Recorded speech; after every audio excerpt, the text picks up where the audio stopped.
नमस्कार। सुनो कहानी में आपका स्वागत है। कहानी के पिछले भाग में हमने सुना कि गेसु सुधा से मिलने उसके घर आती है, मगर सुधा अपने ससुराल में होती है। गेसु चंदर से मिलती है और अनजाने में ही चंदर का इतिहास कुरेद देती है। चंदर उसकी बातें सुनकर व्याकुल हो उठता है। उसके आगे हमने सुना कि पम्मी लखनऊ निकल जाती है। अब आगे। गर्मियों की छुट्टियां हो गई थी और चंदर छुट्टियां बिताने दिल्ली गया था। सुधा भी आई हुई थी, लेकिन चंदर और सुधा में बोलचाल नहीं था। एक दिन शाम के वक्त डॉक्टर साहब ने चंदर से कहा, चंदर, सुधा इधर बहुत अनमनी रहती है, जाओ इसे कहीं घुमा लाओ। चंदर बड़ी मुश्किल से राजी हुआ। दोनों पहले कनॉट प्लेस पहुंचे। सुधा ने बहुत फीकी और टूटती हुई आवाज में कहा, यहाँ बहुत भीड़ है, मेरी तबीयत घबराती है। चंदर ने कार शहर से बाहर रोहतक की सड़क पर घुमा दी। दिल्ली से 15 मील दूर चंदर ने एक बहुत हरी भरी जगह में कार रोक दी। किसी बहुत पुराने पीर का टूटा फूटा मजार था और कब्र के चबूतरे को फोड़कर एक नीम का पेड़ उगाया था। चबूतरे के 2-3 पत्थर गिर गए थे और 4-5 नीम के पेड़ लगे थे और कब्र के पत्थर के पास एक चिराग बुझा हुआ पड़ा था और एक सूखी हुई फूल मालाएं हवा से उड़कर नीचे गिर गई थी। कब्र के आसपास ढेरों नीम के तिनके और सूखे हुए नीम के फूल जमा थे। सुधा जाकर चबूतरे पर बैठ गई। दूर दूर तक सन्नाटा था, ना आदमी ना आदमजात, सिर्फ गोधुली के अलसाते हुए झोंकों में नीम चरमरा उठते थे। चंदर आकर सुधा की दूसरी ओर बैठ गया। चबूतरे पर इस और सुधा और उस और चंदर, बीच में चीर नीरव कब्र। सुधा थोड़ी देर बाद मुड़ी और चंदर की ओर देखा। चंदर एकटक कब्र की ओर देख रहा था। सुधा ने एक सूखा हार उठाया और चंदर पर फेंक कर कहा, चंदर, क्या हमेशा मुझे इसी भयानक नरक में रखोगे? क्या सचमुच हमेशा के लिए मैंने तुम्हारा प्यार खो दिया है? मेरा प्यार?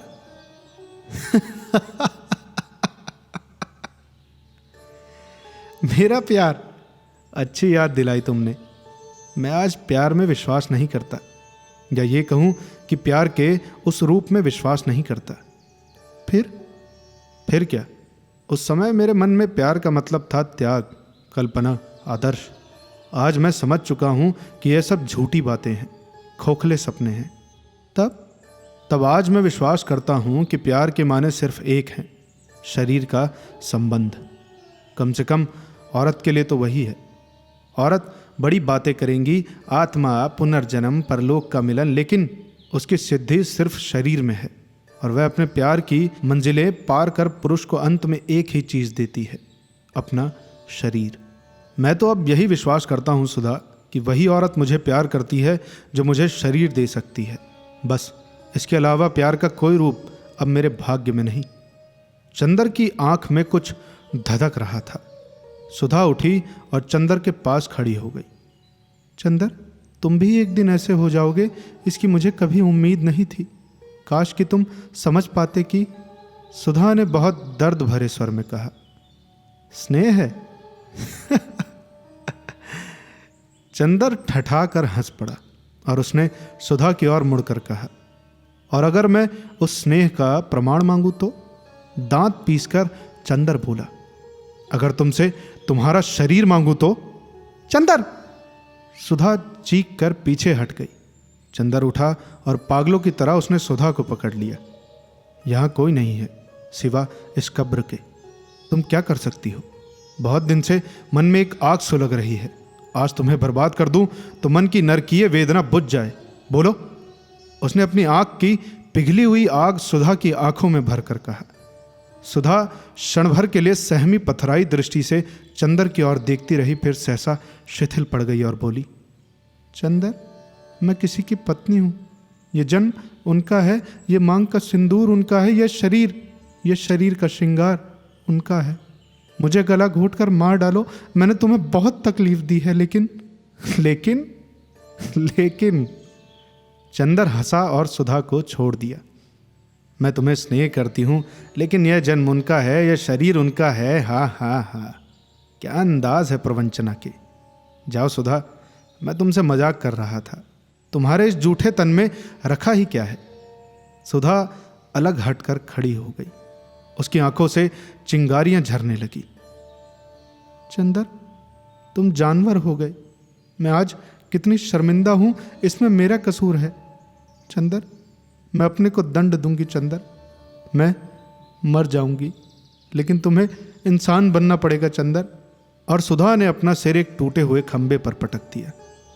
चंदर की आंख खुल गई। वो थोड़ी देर तक सपने पर सोचता रहा, फिर उठा। बहुत अजब सा मन था उसका, बहुत पराजित, बहुत खोया हुआ सा, बेहद खिसियाहट से भरा हुआ था। उसके मन में एकाएक ख्याल आया कि वह किसी मनोरंजन में जाकर अपने को डुबो दे। बहुत दिनों से उसने सिनेमा नहीं देखा था। उन दिनों बनार्ड शो का सीजर एंड क्लियोपैट्रा लगा हुआ था। उसने सोचा कि पम्मी की मित्रता का परिपाक सिनेमा में हुआ था। उसका अंत भी वह सिनेमा देखकर मनाएगा। उसने कपड़े पहने। 4 बजे से मैटिनी था और वक्त हो रहा था। कपड़े पहनकर वह शीशे के सामने आकर बाल संवारने लगा। उसे लगा शीशे में पड़ती हुई उसकी छाया उससे कुछ भिन्न है। उसने और गौर से देखा। छाया रहस्यमयी ढंग से मुस्कुरा रही थी। वह सहसा बोली, क्या देख रहा है? मुखड़ा क्या देखे दर्पण में? एक लड़की से पराजित और दूसरी से सपने में प्रतिहिंसा लेने का कलंक नहीं दिख पड़ता तुझे? अपनी छवि नहीं रख रहा है, पापी पतित। कमरे की दीवारों ने दोहराया, पापी पतित, पापी पतित, पापी पतित। चंदर तड़प उठा, पागल सा हो उठा। कंधा फेंक कर बोला, कौन है पापी? मैं हूं पापी, मैं हूं पतित। गलत, मुझे तुम नहीं समझते। मैं चीर पवित्र हूं, मुझे कोई नहीं जानता। कोई नहीं जानता? प्रतिबिंब हंसा, मैं तुम्हारी नस नस जानता हूं। तुम वही हो ना जिसने आज से 1.5 साल पहले सपना देखा, सुधा के हाथ से लेकर अमृत बांटने का, दुनिया को नया संदेश देकर पैगंबर बनने का। नया संदेश, खूब नया संदेश दिया मसीहा। पम्मी, बिनती, सुधा, कुछ और छोकरियां बटोर ले। चरित्रहीन। मैंने किसी को नहीं बटोरा। जो मेरी जिंदगी में आया अपने आप आया, जो चला गया उसे मैंने रोका नहीं। मेरे मन में कहीं भी अहम की प्यास नहीं थी, कभी भी स्वार्थ नहीं था। क्या मैं चाहता तो सुधा को अपने एक इशारे से अपनी बाहों में नहीं बांध सकता था? शाबाश। और नहीं बांध पाए तो सुधा से भी जी भरकर बदला निकाल रहा है। वो मर रही है और तू उस पर नमक छिड़कने से बाज नहीं आया। और आज तो उसे एकांत में भ्रष्ट करने का सपना देख अपनी पलकों को देव मंदिर की तरह पवित्र बना लिया तूने। कितनी उन्नति की है तेरी आत्मा ने। इधर तो आ, तेरा हाथ चूम लूं। चुप रहो। पराजय की इस वेला में कोई भी व्यंग करने से बाज नहीं आता। मैं पागल हो जाऊंगा। और अभी क्या पागल से कम है तू? अहंकारी पशु, तू बर्टी से भी गया गुजरा है। बर्टी पागल था, लेकिन पागल कुत्तों की तरह काटना नहीं जानता था। तू काटना भी जानता है और अपने भयानक पागलपन को साधना और त्याग भी साबित करता रहता है। दम भी कहीं का। बस करो, अब तुम सीमा लाग रहे हो। चंदर ने मुट्ठियां कसकर जवाब दिया। क्यों गुस्सा हो गए मेरे दोस्त? अहमवादी इतने बड़े हो और अपनी तस्वीर देखकर नाराज होते हो? आओ तुम्हें आहिस्ते से समझाऊं अभागे। तो कहता है तूने स्वार्थ नहीं किया। विकलांग देवता वही स्वार्थी है जो अपने से ऊपर नहीं उठ पाता। तेरे लिए अपनी एक सांस भी दूसरे के मन में तूफान से भी ज्यादा महत्वपूर्ण रही है। तूने अपने मन की उपेक्षा के पीछे सुधा को भट्टी में झोंक दिया। पम्मी के स्वस्थ मन को पहचान कर भी उसके रूप का उपभोग करने में नहीं हिचका। बिनती को प्यार न करते हुए भी बिनती को तूने स्वीकार किया। उसके बाद फिर सबों का तिरस्कार करता गया और कहता है तू स्वार्थी नहीं। बर्टी पागल हो लेकिन स्वार्थी तो नहीं है। ठहरो, गालियां मत दो। मुझे समझाओ ना कि मेरे जीवन दर्शन में कहाँ पर गलती रही है। गलतियों से मेरा कोई समझौता नहीं। अच्छा समझो। देखो, मैं ये नहीं कहता कि तुम ईमानदार नहीं हो, तुम शक्तिशाली नहीं हो, लेकिन तुम अंतर्मुखी रहे, घोर व्यक्तिवादी रहे, अहंकारग्रस्त रहे। अपने मन की विकृतियों को भी तुमने अपनी ताकत समझने की कोशिश की। कोई भी जीवन दर्शन सफल नहीं होता अगर उसमें बाम्य यथार्थ और व्यापक सत्य धूप छां की तरह न मिला हो। मैं मानता हूं कि तूने सुधा के साथ ऊंचाई निभाई, लेकिन अगर तेरे व्यक्तित्व को, तेरे मन को जरा सी ठेस पहुंचती तो तू गुमराह हो गया होता। तूने सुधा के स्नेह का निषेध कर दिया। तूने बिनती की श्रद्धा का तिरस्कार किया। तूने पम्मी की पवित्रता भ्रष्ट की और इसे अपनी साधना समझता है। तो याद कर, कहाँ था तू 1 वर्ष पहले और अब कहाँ है?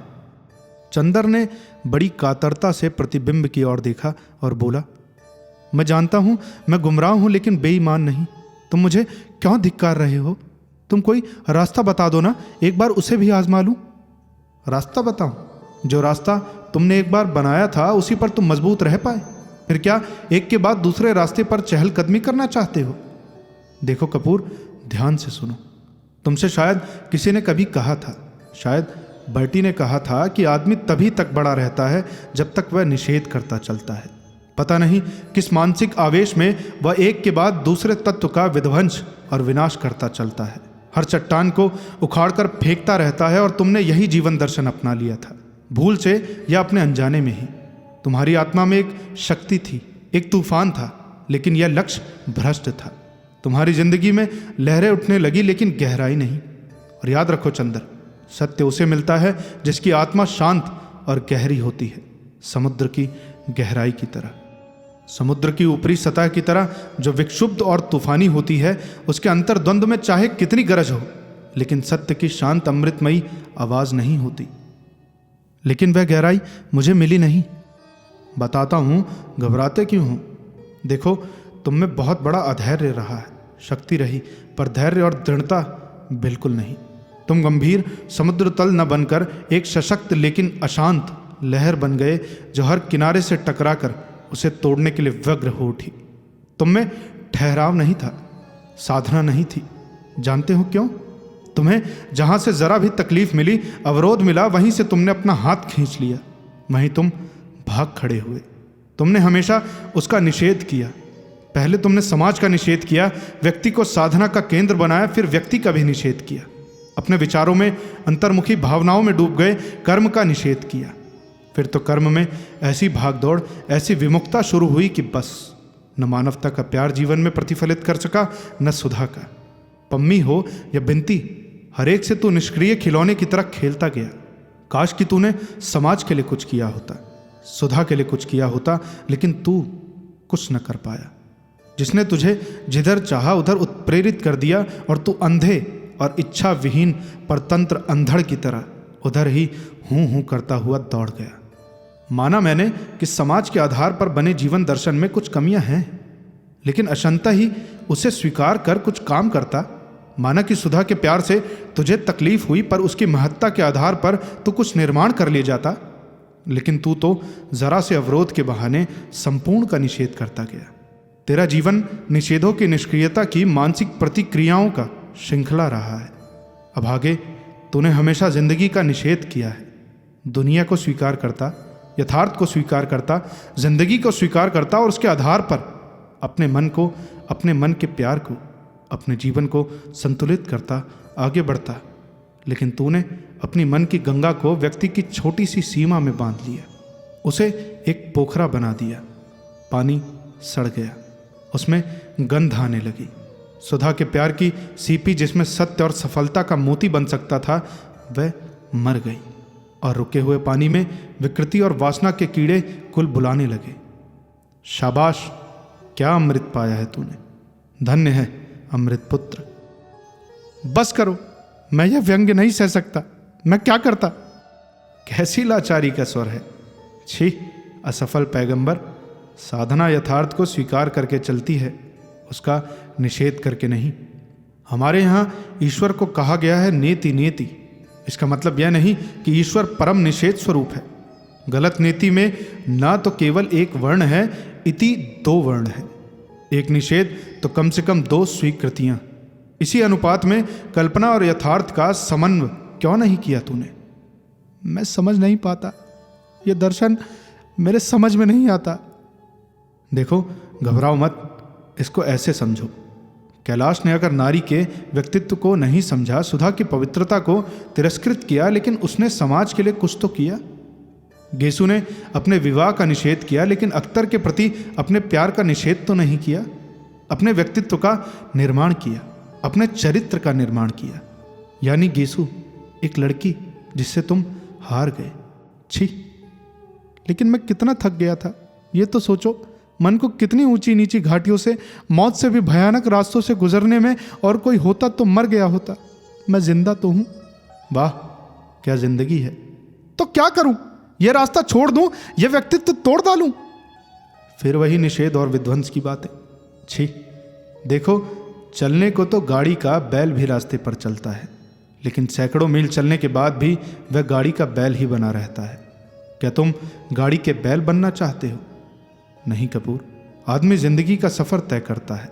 राह की ठोकरें और मुसीबतें उसके व्यक्तित्व को पुख्ता बनाती चलती हैं, उसकी आत्मा को परिपक्व बनाती चलती हैं।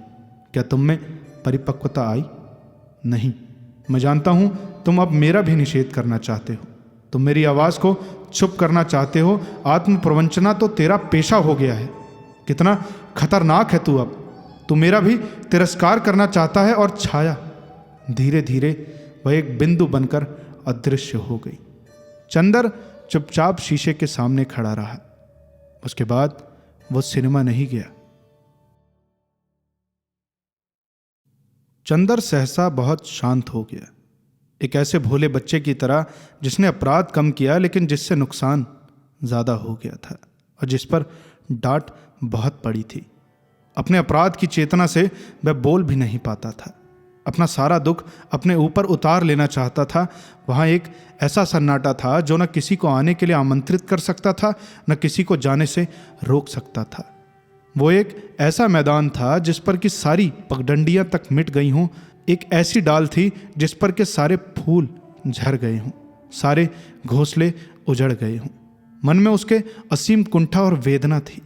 ऐसा था कि कोई उसके घाव छू ले तो वह आंसुओं से बिखर पड़े। वो चाहता था वो सबसे क्षमा मांग ले, बिनती से, पम्मी से, सुधा से, और फिर हमेशा के लिए उनकी दुनिया से चला जाए। कितना दुख दिया था उसने सबको। इसी मना स्थिति में एक दिन गेसू ने उसे बुलाया। वो गया।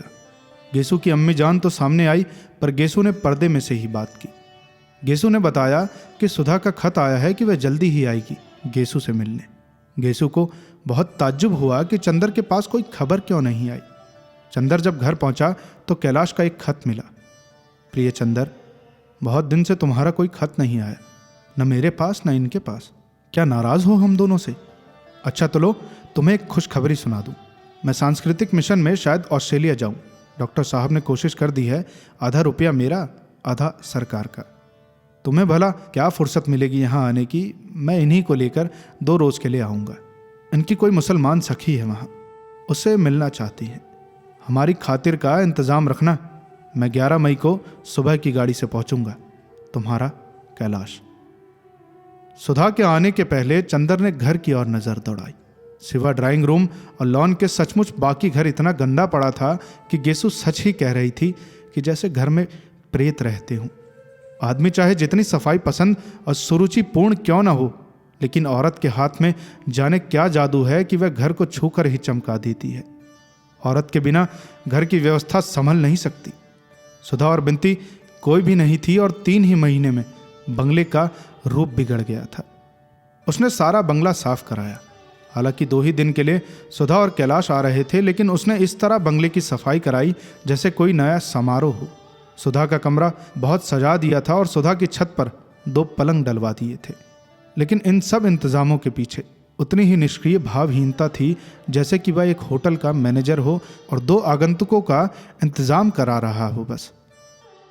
मॉनसून के दिनों में अगर कभी किसी ने गौर किया हो तो बारिश होने के पहले ही हवा में एक नमी, पत्तियों पर एक हरियाली और मन में एक उमंग सी छा जाती है। आसमान का रंग बतला देता है कि बादल छाने वाले हैं, बूंदें रिमझिमाने वाली हैं। जब बादल बहुत नज़दीक आ जाते हैं तो बूंदें पड़ने के पहले ही दूर पर गिरती हुई बूंदों की आवाज़ वातावरण पर छा जाती है, जिसे धुरवा कहते हैं। ज्यों-ज्यों सुधा के आने का दिन नज़दीक आ रहा था, चंदर के मन में हवाएं करवटें बदलने लगी थी। मन के उदास सुनसान में धुरवा उमड़ने घुमड़ने लगा था। मन उदास सुनसान आकुल प्रतीक्षा में बेचैन हो उठा था। चंदर अपने को समझ नहीं पा रहा था। नसों में एक अजीब सी घबराहट मचलने लगी थी जिसका वह विश्लेषण नहीं करना चाहता था। उसका व्यक्तित्व अब पता नहीं क्यों कुछ भयभीत सा था। इम्तिहान खत्म हो रहे थे और जब मन की बेचैनी बहुत बढ़ जाती थी तो परीक्षकों की आदत के मुताबिक वो कॉपियां जांचने बैठ जाता था। जिस समय परीक्षकों के घर में पारिवारिक कलह हो, मन में अंतर्द्वंद हो या दिमाग में फितूर हो, उस समय उन्हें कॉपियां जांचने से अच्छा शरण स्थल नहीं मिलता। अपने जीवन की परीक्षा में फेल हो जाने की खीज उतारने के लिए लड़कों को फेल करने के अलावा कोई अच्छा रास्ता है ही नहीं। चंदर जब बेहद दुखी होता तो वह भी कॉपियां जांचता। जिस दिन सुबह सुधा आ रही थी, उस रात को तो चंदर का मन बिल्कुल बेकाबू सा हो गया। लगता था जैसे उसने सोचने विचारने से ही इनकार कर दिया हो। उस दिन चंदर एक क्षण को भी अकेला न रहकर भीड़ भाड़ में खो जाना चाहता था। सुबह वह गंगा नहाने गया कार लेकर। कॉलेज से लौटकर दोपहर को अपने एक मित्र के यहाँ चला गया।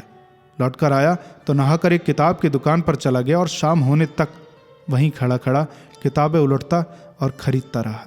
वहाँ उसने बिसरिया का गीत संग्रह देखा जो बिनती नाम बदल उसने विप्लव नाम से छपवा लिया था और प्रमुख प्रगतिशील कवि बन गया था। उसने वह संग्रह भी खरीद लिया। अब सुधा के आने में मुश्किल से 12 घंटे की देर थी। उसकी तबीयत बहुत घबराने लगी थी और वो बिसरिया के काव्य संग्रह में डूब गया। उन सड़े हुए गीतों में ही अपने को भुलाने की कोशिश करने लगा और अंत में उसने अपने को इतना थका डाला कि 3 बजे का अलार्म लगाकर वो सो गया। सुधा की गाड़ी 4:30 बजे आती थी। जब वह जागा तो रात अपने मखमली पंख पसारे नींद में डूबी हुई दुनिया पर शांति का आशीर्वाद बिखेर रही थी। ठंडे झोंके लहरा रहे थे और उन झोंकों पर पवित्रता छाई हुई थी। वो पछुआ के झोंके थे। ब्रह्म मुहूर्त में प्राचीन आयों ने जो रहस्य पाया था वह धीरे धीरे चंदर की आंखों के सामने खुलने सा लगा। उसे लगा जैसे यह उसके व्यक्तित्व की नई सुबह है। एक बड़ा शांत सा संगीत उसकी पलकों पर ओस की तरह थिरकने लगा। क्षितिज के पास एक बड़ा सा सितारा जगमगा रहा था। चंदर को लगा जैसे यह उसके प्यार का सितारा है जो जाने किस अज्ञात पाताल में डूब गया था और आज से वह फिर उग आया है। उसने एक अंधविश्वासी भोले बच्चे की तरह उस सितारे को हाथ जोड़कर कहा, मेरी कंचन जैसी सुधा रानी के प्यार, तुम कहाँ खो गए थे? तुम मेरे सामने नहीं रहे। मैं जाने किन तूफानों में उलझ गया था। मेरी आत्मा में सारी गुरता सुधा के प्यार की थी, उसे मैंने खो दिया। उसके बाद मेरी आत्मा पीले पत्ते की तरह तूफान में उड़कर जाने किस कीचड़ में फंस गई थी। तुम मेरी सुधा के प्यार हो ना? मैंने तुम्हें सुधा की भोली आंखों में जगमगाते हुए देखा था। वेद मंत्रों जैसे इस पवित्र सुबह में आज फिर मेरे पाप में लिप्त तन को अमृत से धोने आए हो। मैं विश्वास दिलाता हूँ कि आज सुधा के चरणों पर अपने जीवन के सारे गुनाहों को चढ़ाकर हमेशा के लिए क्षमा मांग लूँगा। लेकिन मेरे सांसों की सांस सुधा मुझे क्षमा कर देगी ना? और विचित्र से भावावेश और पुलक से उसकी आंख में आंसू आ गए। उसे याद आया कि एक दिन सुधा ने उसकी हथेलियों को होठों से लगाकर कहा था, जाओ, आज तुम सुधा के स्पर्श से पवित्र हो। काश कि आज भी सुधा अपने मिस्री जैसे होठों से चंदर की आत्मा को छू कर कहे, जाओ चंदर, अभी तक जिंदगी के तूफान ने तुम्हारी आत्मा को बीमार अपवित्र कर दिया था। आज से तुम वही चंदर हो, अपनी सुधा के चंदर, हिरणी जैसी भोली भाली सुधा के महान पवित्र चंदर। अब आगे की कहानी सुनने के लिए बने रहिए हमारे चैनल सुनो कहानी के साथ और कमेंट कीजिए उन किताबों के नाम जो आप सुनना चाहते हैं। मिलते हैं आपसे अगले भाग में।